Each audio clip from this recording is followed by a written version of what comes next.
peu plus loin. Cette fois-ci, par une résolution, on va essayer d'appliquer maintenant le théorème du centre d'inertie à travers cet exercice dont l'énoncé, l'activité d'application numéro 5, dont l'énoncé est le suivant. Un solide de masse M gravite un plan incliné d'un angle alpha par rapport à l'horizontale.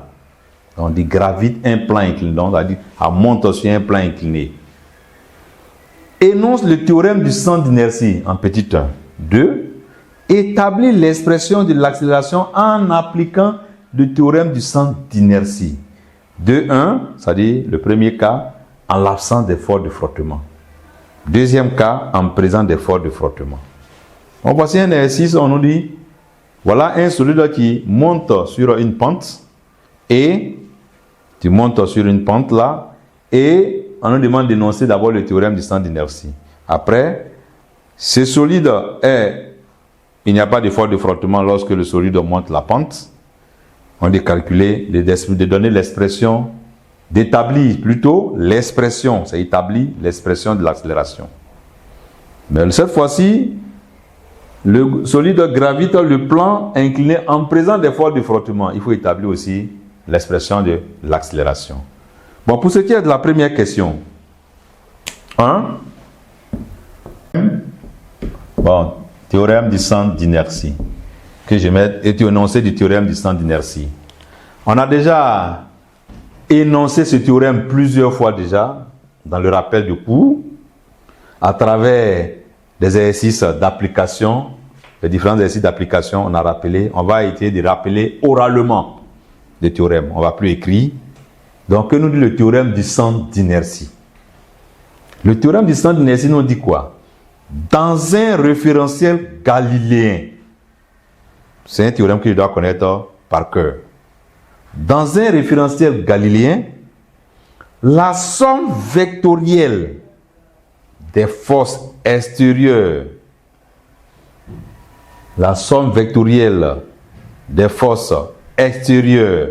appliquées à un solide est égale au produit de sa masse par le vecteur accélération de son centre d'inertie. Donc je reprends. On a tellement... Rappel court. On passe à la deuxième question. Bon, c'est ça qui nous intéresse plus. Et là, on n'a pas encore abordé ce cas. 2. Expression de l'accélération. Expression de l'accélération. C'est ça qui nous intéresse. Comment on va déterminer l'accélération? Accélération. Expression de l'accélération. L'expression de l'accélération, il y a deux cas qui s'opposent ici. On dit en l'absence d'effort de frottement. Donc je vais le premier cas. En l'absence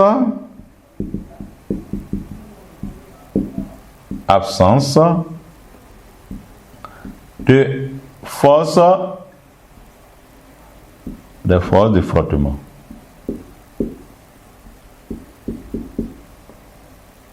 Ça veut dire quoi? Le vecteur F égale au vecteur nul. Dans ce sens. Mais on m'a dit quoi? Je vais me référer maintenant comment résoudre un problème en dynamique, en mécanique. D'abord, la première des choses, on dit ça, on me dit de déterminer l'accélération. Je vais faire quoi? Je définis d'abord le système. C'est quoi le système? Donc, je dois préciser le système. Donc là, on y va. On va appliquer notre méthode de résolution. Système. Quel est le système ici? Système. Sur quoi porte l'étude? C'est ça, le système. On étudie le mouvement de quoi ici? Un solide. Donc, c'est quoi? On détermine l'expression de l'accélération, voilà, du mobile en appliquant le théorème du centre d'inertie. Donc, le système ici, c'est quoi? C'est le solide. Le solide. Ensuite, on va passer au référentiel. Toujours, je vais citer référentiel terrestre. Supposé galiléen. Ou encore, je peux dire, ou référentiel du laboratoire, ou référentiel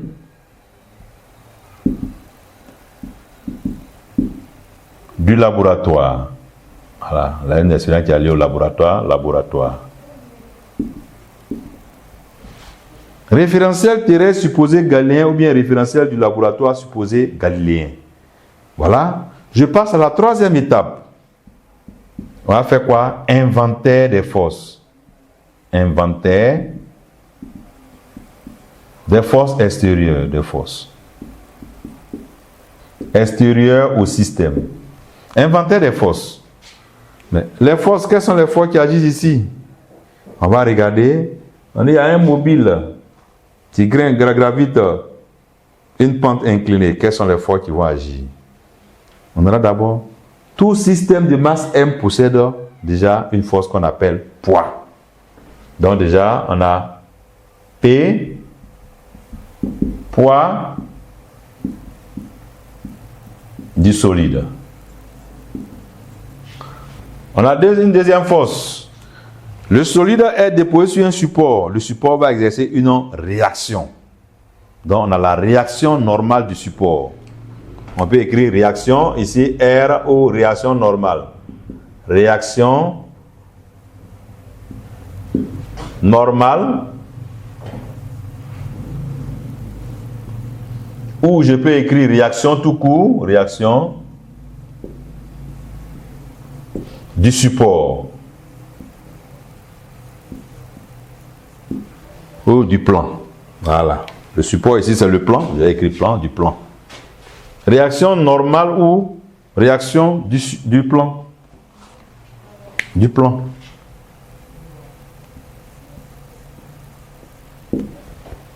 Je pourrais mettre Rn ou R parce qu'il n'y a pas de force de frottement ici. Ce que je dois savoir, c'est que le R même égale à quoi? R égale à Rn, réaction normale, plus force de frottement. Mais on nous dit quoi? F égale au vecteur nul. Donc ça veut dire quoi? La réaction, ce qui implique que réaction, c'est aussi égal à réaction normale. C'est pourquoi j'ai pu écrire ici, je peux dire réaction normale ou réaction du plan. Voilà, si je dis réaction tout court, c'est bon. Si je dis réaction normale aussi, c'est bon. Mais il y a des cas, on ne peut pas dire réaction tout court. S'il y a des forces de frottement, dans ce cas, je dois préciser réaction normale. Voilà. Parce que quand les forces de frottement existent, la réaction normale n'est pas égale à la réaction. Mais quand il n'y a pas de force de frottement, la réaction normale égale à la réaction du plan. C'est pourquoi j'ai pu écrire ceci. Une fois nous avons fini, on continue toujours. Système référentiel, inventaire des forces ou bilan des forces. J'ai cité mes forces. Je dois passer à quelle étape maintenant? À la représentation. Je vais représenter. À la représentation. À la représentation.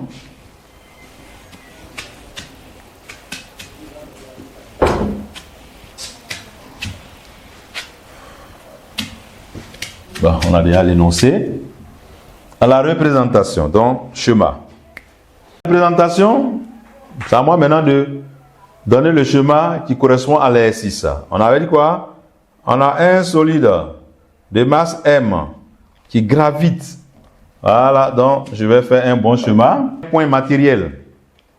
Il faut incliner d'un angle alpha par rapport à l'horizontale. Donc voici un peu le schéma déjà. Vous avez l'horizontale qui est là. Vous avez le plan incliné par rapport à l'horizontale. Et vous avez le mobile là, qui gravite. Donc, ça va dans ce sens. Il gravite. Il monte. Voilà.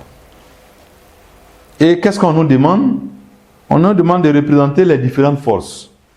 Je vais représenter d'abord quoi? Le poids. Quelle est la direction du poids?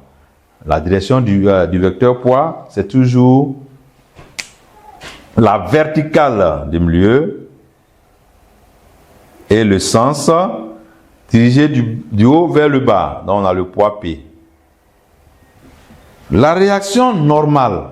La réaction normale est toujours perpendiculaire au support. Il n'y a pas de force de frottement ici. Donc la réaction normale, voici le support. C'est la perpendiculaire. La perpendiculaire.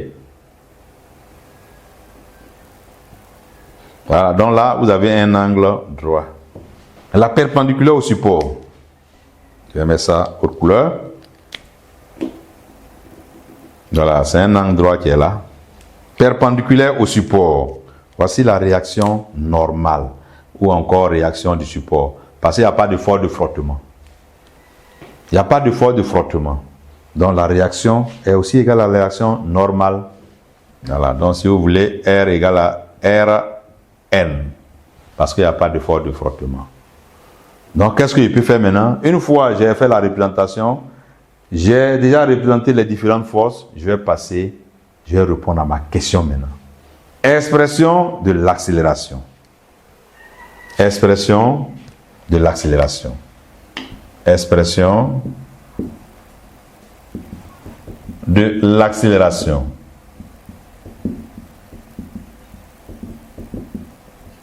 L'expression de l'accélération, je vais appliquer quoi?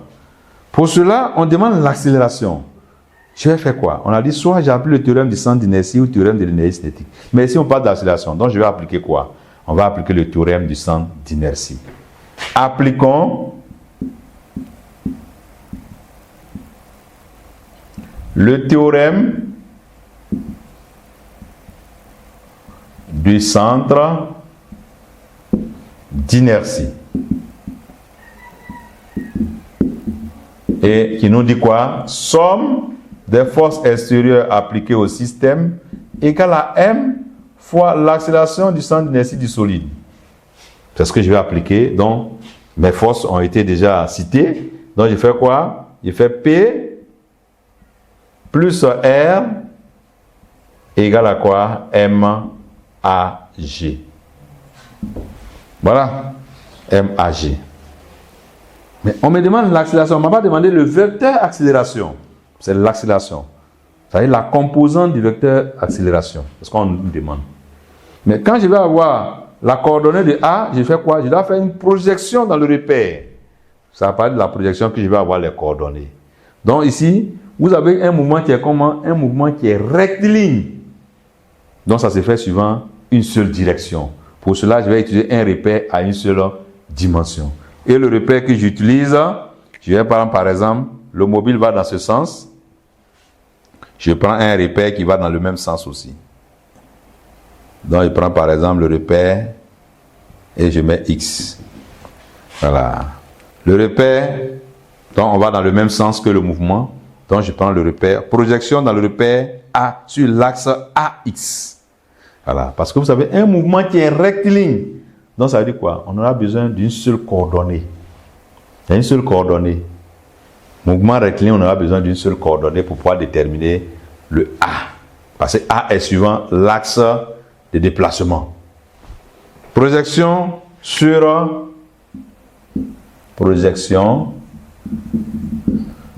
l'axe AX, orienté A vers X. Je vais projeter P sur l'axe. On fait quoi? On fait une projection orthogonale. La projection orthogonale, ça veut dire quoi? On projette perpendiculairement à l'axe. Donc la projection perpendiculaire à l'axe, ça nous donne quoi? Perpendiculaire à l'axe, ça nous donne ceci. Donc le P, c'est comme si l'extrémité du P là se retrouve ici. Et celui-là, je cherche, c'est ce côté-là, je cherche PX. C'est lui qui est là. Et le côté-là, je cherche, c'est lui qui est PX. C'est le côté-là que je cherche. Je fais la projection perpendiculaire à l'axe. Ça est très important, vous avez vu ça en seconde. Perpendiculaire à l'axe. La projection perpendiculaire à l'axe. L'extrémité du vecteur P va se retrouver ici. Donc je vais essayer de retrouver maintenant, j'ai un triangle rectangle.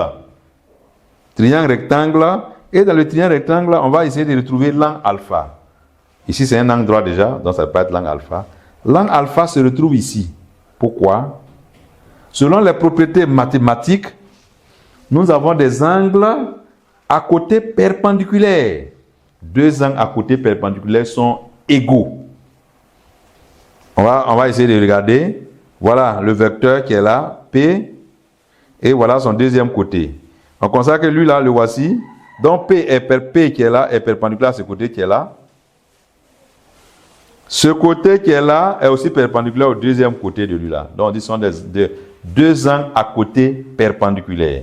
Donc alpha qui se trouve là va se retrouver dans le triangle rectangle là.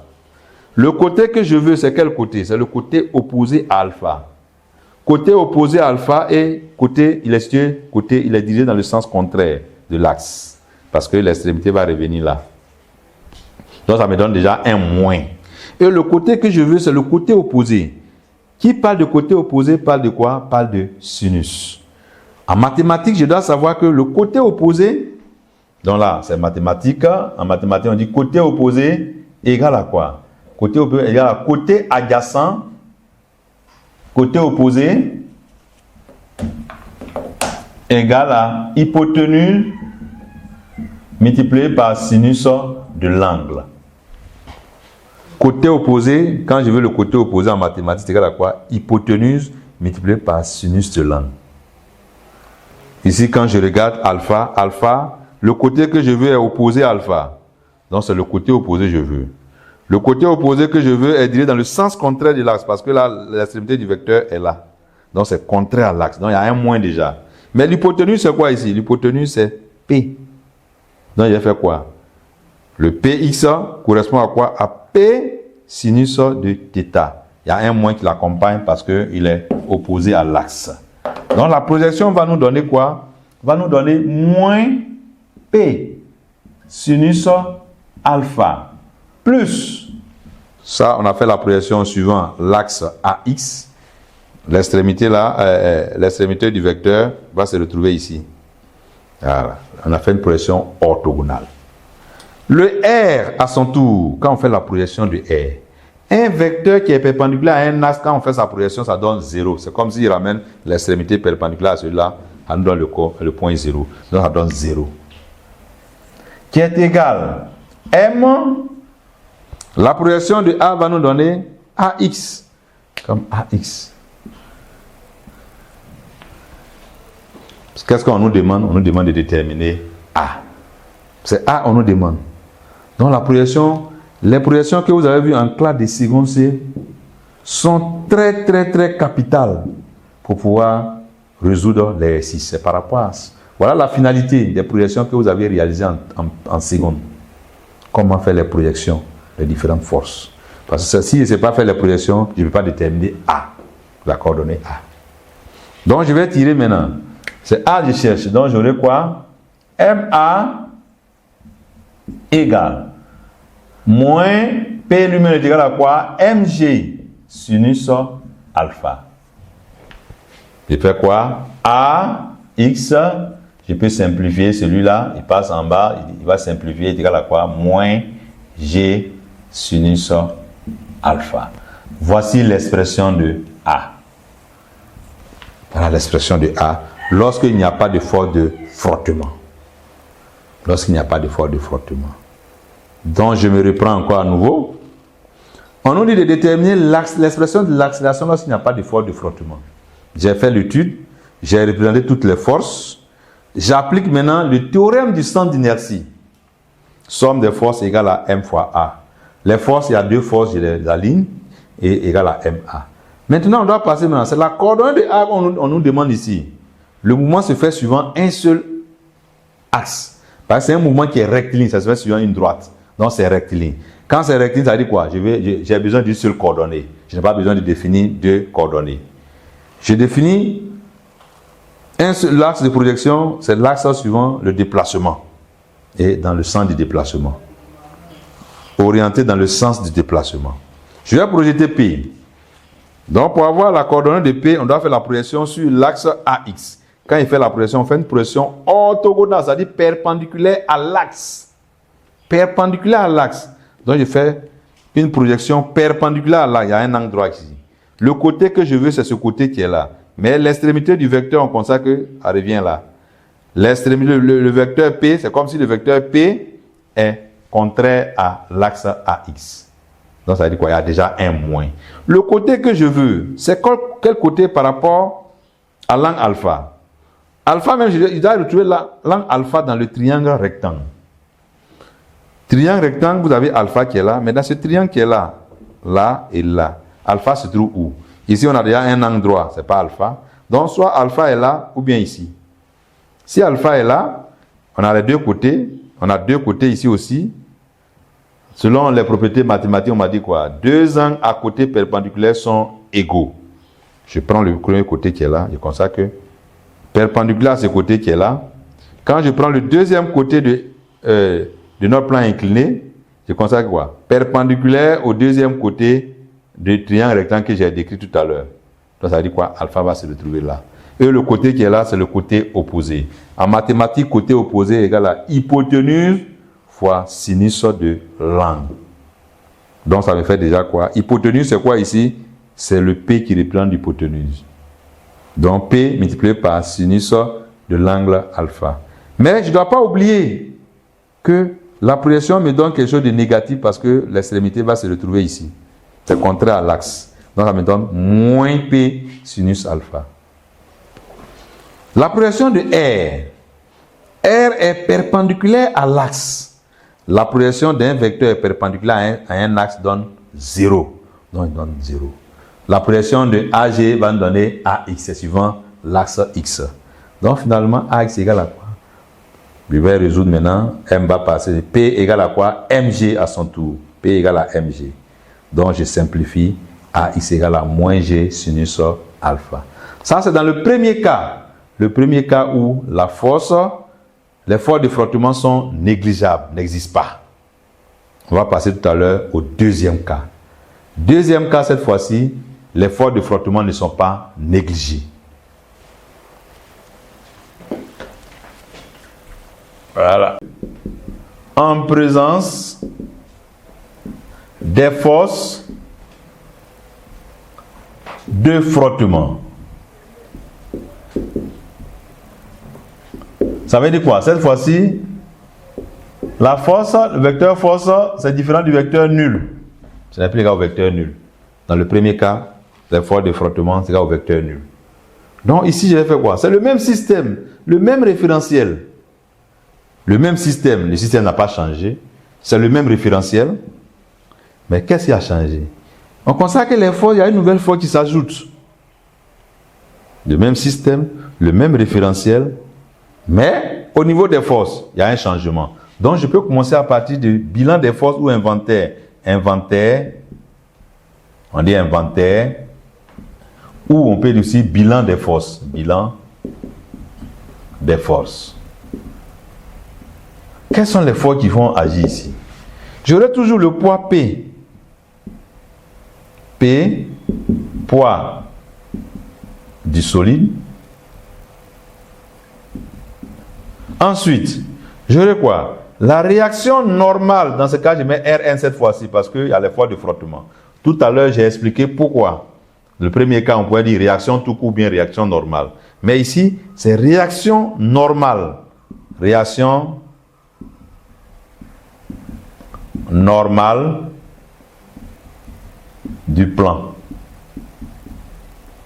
Et on n'a pas fini. On a F. C'est quoi? Force de frottement. Force de frottement. Voici, cette fois-ci, on a, au lieu d'avoir deux forces, on n'a plus deux forces, mais nous avons trois forces cette fois-ci. Le poids, la réaction normale et les forces de frottement. C'est la somme des deux cette fois, la somme des deux là qui donne la réaction du support. Voilà. Mais quand il n'y a pas de force de frottement, on peut dire réaction normale du support ou tout court réaction du support. Mais quand vous avez les deux qui existent, cette fois-ci, il faut préciser. Lui, il ne peut qu'être réaction normale. Il ne peut plus être réaction tout court. Donc, il faut faire la distinction entre réaction normale et réaction. La réaction, c'est la somme des deux. Réaction normale plus force de frottement. Le jour où il n'y a pas de force de frottement, la réaction, on peut l'appeler aussi réaction normale tout court. Mais le jour où il y a des forces de frottement, la réaction ne peut plus s'appeler réaction normale. Voilà. Je continue. On a dit quoi? On a fait l'inventaire des forces. Mais quand on fait l'inventaire des forces, on fait quoi? Le schéma va changer également. Le schéma dont je vais faire la représentation toujours. Donc voilà, on va faire la représentation. On va effacer là. Il y a le même schéma, le même objectif, c'est-à-dire la représentation. ainsi de suite. Ok. Je reviens.